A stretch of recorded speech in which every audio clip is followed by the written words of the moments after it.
ನಮಸ್ಕಾರ ರೈತ ಮಿತ್ರರೇ, ನಾವು ನಿಮ್ಮ ಅಶೋಕ್. ನೀವು ನೋಡ್ತಾ ಇರೋದು ಅಶೋಕ್ ಅಗ್ರಿ ಸ್ಟುಡಿಯೋ ಯೂಟ್ಯೂಬ್ ಚಾನಲ್ನ. ಸೊ ರೈತ ಮಿತ್ರರೇ, ಈ ಒಂದು ವಿಡಿಯೋದಲ್ಲಿ ನಿಮಗೆ ಮಿತ್ರರೇ ಕಾಮನ್ ಆಗಿ ಈ ಒಂದು ಹಸಿ ಮೇವಿನಿಂದ ಸೈಲೇಜ್ ಅಥವಾ ರಸಮೇವನ್ನು ಮಾಡೋದು ಸೊ ನಮಗೆಲ್ಲ ಕಾಮನ್ ಆಗಿ ಗೊತ್ತಿರುವಂತಹ ವಿಷಯ.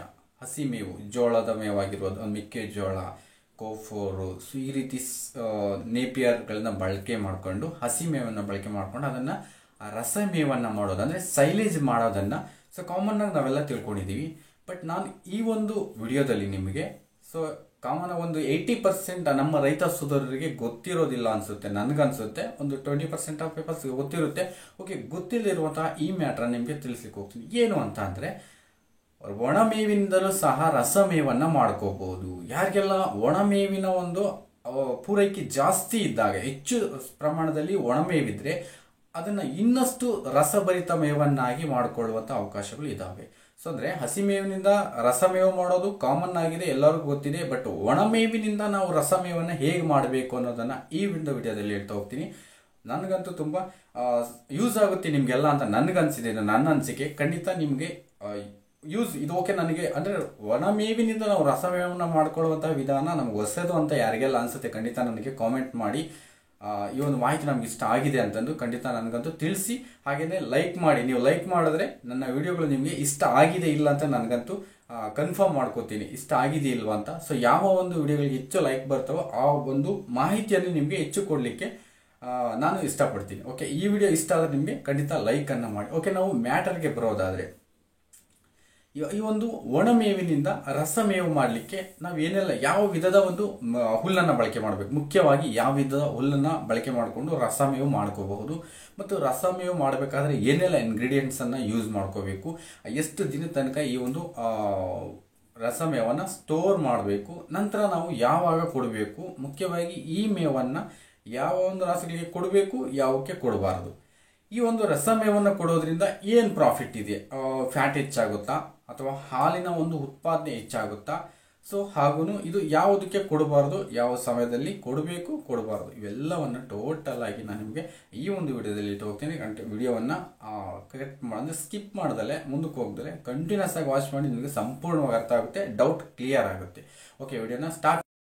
ನಮ್ಗೆ ಏನೇನು ಬೇಕು, ಮುಖ್ಯವಾಗಿ ರಸಮೇವನ್ನು ಮಾಡಲಿಕ್ಕೆ, ಒಣಮೇವಿನಿಂದ ರಸಮೇವು ಮಾಡಲಿಕ್ಕೆ ಮುಖ್ಯವಾಗಿ ನಮ್ಗೆ ಏನೇನು ಬೇಕು ಅಂತಂದರೆ, ನಾವಿಲ್ಲಿ ರಸಮೇವು ಮಾಡಲಿಕ್ಕೆ ಹೋಗ್ತಿರ್ತಕ್ಕಂಥದ್ದು ಭತ್ತದ ಹುಲ್ಲನ್ನು, ಒಣ ಹುಲ್ಲು, ಭತ್ತದ ಒಣ ಹುಲ್ಲು. ಅದರ ಜೊತೆಗೆ ಅಂದರೆ ಎಷ್ಟೆಷ್ಟು ಬೇಕು ಅನ್ನೋದು ಹೇಳ್ತೀನಿ. ಇವಾಗ ನಾವೊಂದು ರಸಮೇವನ್ನು ಮಾಡ್ಕೋಬೇಕು ನಮ್ದು ಒಂದು ಇದಕ್ಕೆ ಅಂತ ಅಂದರೆ, ಒಂದು ಕ್ವಿಂಟಲ್ನಷ್ಟು, ಒಂದು 100 kgಯಷ್ಟು ಒಣಮೇವು ಭತ್ತದ ಹುಲ್ಲನ್ನು ತೆಗೆದುಕೋತೀವಿ. ಸೊ ಭತ್ತದ ಹುಲ್ಲನ್ನು ಎಲ್ಲ ರಾಸುಗಳು ನೇರವಾಗಿ ಕೊಟ್ಟರೆ ಸ್ವಲ್ಪ ತಿನ್ಲಿಕ್ಕೆ ಹಿಂಜರಿತವೆ, ಸ್ವಲ್ಪ ತಿಂದು ಅನಂತರ ಅವುಗಳನ್ನು ತಿನ್ನಲಿಕ್ಕೆ ಹಿಂಜರಿಯುತ್ತೆ. ನಾವು ಅದನ್ನು ಸಂಪೂರ್ಣವಾಗಿ ಅದು ಇಷ್ಟಪಟ್ಟು ತಿನ್ನುವಂತೆ ಮಾಡಬೇಕಂದ್ರೆ ರಸಮೇವಾಗಿ ಮಾರ್ಪಡಿಸಬೇಕು. ಓಕೆ, ಫಸ್ಟ್ ಈಗ ನಮಗೊಂದು 100 kgಯಷ್ಟು ಭತ್ತದ ಹುಲ್ಲನ್ನು ತೆಗೆದುಕೊಂಡಿದ್ದೀವಿ, ಒಣ ಭತ್ತದ ಹುಲ್ಲನ್ನು. ಸೊ ಇದಕ್ಕೆ ನಾವು ಒಂದು 50ರಿಂದ 60 ಲೀಟರ್ನಷ್ಟು ನೀರನ್ನು ತೆಗೆದುಕೋಬೇಕಾಗುತ್ತೆ. ಸೊ ಹಾಗೇನೆ ಸುಮಾರು 4 kgಯಷ್ಟು ಯೂರಿಯಾವನ್ನು ತೆಗೆದುಕೋಬೇಕಾಗುತ್ತೆ. 4 kg, 1 ಕ್ವಿಂಟಾಲ್ ಅಂದರೆ 100 kgಯಷ್ಟು ಭತ್ತದ ಹುಲ್ಲಿಗೆ 50ರಿಂದ 60 ಲೀಟರ್ನಷ್ಟು ನೀರು ಪ್ಲಸ್ 4 kgಯಷ್ಟು ಯೂರಿಯಾವನ್ನು. ಸೊ ಇಷ್ಟನ್ನು ತೆಗೆದುಕೊಂಡು ನಾವು ಯೂರಿಯಾವನ್ನು ನೀರಿನ ಜೊತೆ ಚೆನ್ನಾಗಿ ಮಿಕ್ಸ್ ಮಾಡಬೇಕಾಗುತ್ತೆ. ಅದರ ಜೊತೆಗೆ ನಮಗೆ ಒಂದು ದೊಡ್ಡದಾದಂತಹ ಟಾರ್ಪಲಿನ್ ಬೇಕಾಗುತ್ತೆ. ಸೊ ಯಾಕಂದರೆ ಆ ಹುಲ್ಲನ್ನು ಅದರ ಮೇಲೆ ಹರಡಲಿಕ್ಕೆ, ಹಾಗೇನೆ ಈ ಪಾಲಿಥೀನ್ ಬ್ಯಾಗ್ಗಳು ಬೇಕಾಗುತ್ತೆ, ಅವುಗಳನ್ನು ಸ್ಟೋರ್ ಮಾಡಲಿಕ್ಕೆ, ಆ ಹುಲ್ಲನ್ನು ಸ್ಟೋರ್ ಮಾಡಲಿಕ್ಕೆ. ಸೊ ಇಷ್ಟು ನಮಗೆ ಯೂರಿಯಾ, ನೀರು, ಭತ್ತದ ಹುಲ್ಲು, ಟಾರ್ಪಲಿನ್, ಪಾಲಿಥೀನ್ ಬ್ಯಾಗ್ಗಳು, ಸೊ ಇಷ್ಟು ಬೇಕಾಗುತ್ತೆ ನಾವು ರಸಮೇವನ್ನು ಮಾಡಲಿಕ್ಕೆ.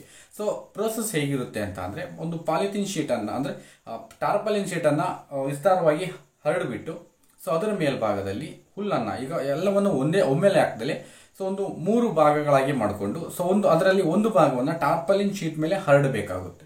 ಸೊ ಹರಡಿದ ನಂತರ ಸೊ ಏನು 50ರಿಂದ 60 ಲೀಟರ್ ನೀರಿಗೆ ನಾವು ಯೂರಿಯಾವನ್ನು ಬೆರೆಸಿ ಚೆನ್ನಾಗಿ ಕರಗುವಂತೆ ಮಾಡಿರ್ತೀವೋ ಆ ನೀರನ್ನು ಆ ಹುಲ್ಲಿನ ಮೇಲೆ ಚಿಮುಕಿಸ್ಬೇಕು. ಸ್ಪ್ರೇ ಮಾಡಿದ್ರೆ ಬೆಸ್ಟಾಗಿ ವರ್ಕ್ ಆಗುತ್ತೆ. ನೀವು ಸ್ಪ್ರೇಯರ್ಗಳನ್ನು ಬಳಕೆ ಮಾಡಿ ಸ್ಪ್ರೇ ಮಾಡಿದ್ರೆ ಓಕೆ ಸೂಪರ್, ಅದು ಇನ್ನೂ ಚೆನ್ನಾಗಿ ವರ್ಕ್ ಆಗುತ್ತೆ.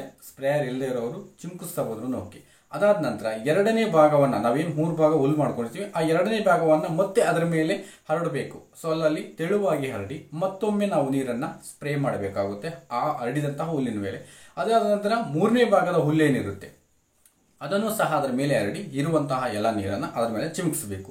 ಸೊ ಯಾಕೆ ನಾವು ಮೂರು ಭಾಗವಾಗಿ ಮಾಡಿಕೊಂಡು ಚಿಮುಕಿಸ್ಬೇಕು ಅಂದರೆ, ಸೊ ಅಷ್ಟು ನೀರನ್ನು ಒಂದೇ ಬಾರಿ ನಾವು ಎಲ್ಲ ಹುಲ್ಲಿಗೆ ಚಿಮುಕಿಸ್ಲಿಕ್ಕೆ ಆಗಲ್ಲ, ಅಂದರೆ ನೆನೆಸ್ಲಿಕ್ಕೆ ಆಗೋದಿಲ್ಲ. ಆ ಉದ್ದೇಶಕ್ಕೋಸ್ಕರ ನಾವು ಪಾರ್ಟ್ ವೈಸ್ ಮಾಡಿಬಿಟ್ಟು ಸೊ ಸಂಪೂರ್ಣ ಯೂರಿಯಾ ನೀರನ್ನು ನಾವು ಭತ್ತದ ಹುಲ್ಲಿನ ಮೇಲೆ ನೆನೆಸ್ಕೊಂಡು ಬಂದರೆ, ಸ್ಪ್ರೇ ಮಾಡ್ಕೊಂಡ್ಬಂದರೆ ಸಂಪೂರ್ಣವಾಗಿ ಎಲ್ಲಕ್ಕೂ ಆಗುತ್ತೆ.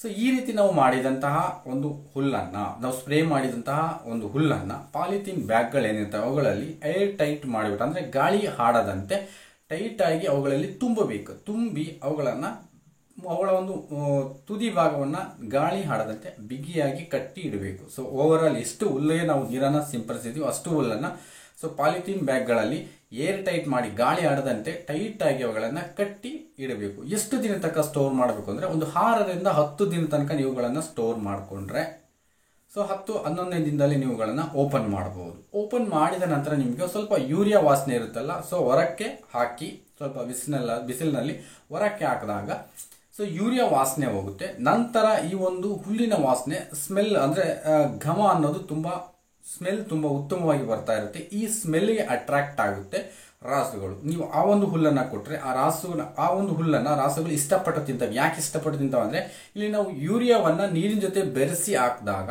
ಆ ಒಂದು ಯೂರಿಯಾ ನೀರು ಹುಲ್ಲಿಗೆ ಅಂಟಿದಾಗ ಅಲ್ಲಿ ಅಮೋನಿಯಂ ರಿಲೀಸ್ ಆಗುತ್ತೆ. ಈ ಅಮೋನಿಯಾ ಏನಾಗುತ್ತೆ ರಿಲೀಸ್ ಆದಾಗ ಆ ಒಂದು ಸ್ಮೆಲ್ ಚೆನ್ನಾಗಿರುತ್ತೆ. ನೀವು ಪ್ರತಿಯೊಂದು ದಾಣಿ ಮಿಶ್ರಣದಲ್ಲಿ ಅಮೋನಿಯಾ ಮಿಕ್ಸ್ ಆಗಿದ್ರೆ ಸ್ಮೆಲ್ ಚೆನ್ನಾಗಿ ಬರುತ್ತೆ. ಸ್ಮೆಲ್ ಚೆನ್ನಾಗಿ ಬಂದಾಗ ಇಷ್ಟಪಟ್ಟು ತಿಂತವೆ ರಾಸುಗಳು.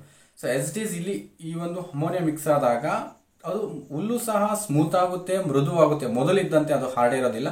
ಮತ್ತು ಇಲ್ಲಿ ಕಲರ್ ಸಹ ಒಂದು ಗೋಲ್ಡನ್ ಕಲರ್ಗೆ ಬಂದಿರುತ್ತೆ.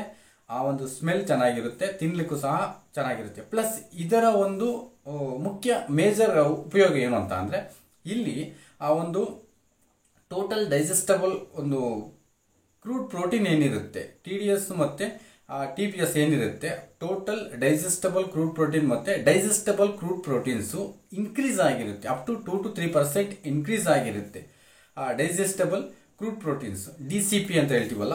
DCP ಅನ್ನೋದು ಫಸ್ಟ್ ಈ ಒಂದು ಭತ್ತದ ಹುಲ್ಲಲ್ಲಿ ಸೊ ಕಡಿಮೆ ಲೆವೆಲ್ 0.2-0.3 ಲೆವೆಲ್ ಇರೋದು 2 to 3, 3.5, 3.4 ತನಕನೂ ಸಹ ಈ ಒಂದು ಡೈಜೆಸ್ಟಬಲ್ ಕ್ರೂಡ್ ಪ್ರೋಟೀನು ಇನ್ಕ್ರೀಸ್ ಆಗುತ್ತೆ.